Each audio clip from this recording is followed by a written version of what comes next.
For this Google Classroom, we're going to be working on setting up word problems. So you need to read through the word problem, which is found in the gray box. And if you can't read or you're having some trouble reading some of the words, you can click on this play button down here. If you click on that play button, it'll read the word problem to you. Then over here in the white box, this is called the choice box. You have 6 different numbers or symbols that you have to fill in to make a word sentence or a number sentence.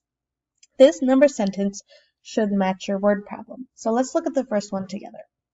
Mary had 18 fish in her tank. She moved 6 to her brother's tank. How many fish are in Mary's tank?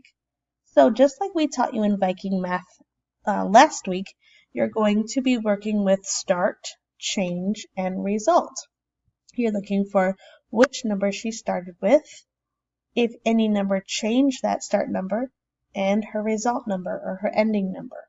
You also need to think if she's adding or subtracting in this word problem.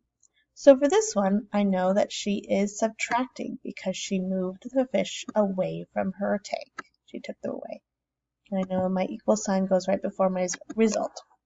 So then I'm going to read through my problem again.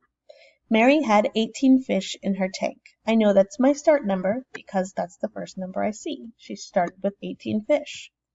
She moved 6 to her brother's tank. Okay, I know the change to my start number is 6, taking 6 fish away. How many fish are in Mary's tank? So that's my end number, my result. That's my unknown number, so I'm going to pull my question mark down. And there's my number sentence. 18 minus 6 equals question mark or unknown number. Now for this Google Classroom, I do not want you to solve for the unknown number. I just want you to set up the equation. When you're all done with all of the equations, make sure you turn it in to your teacher.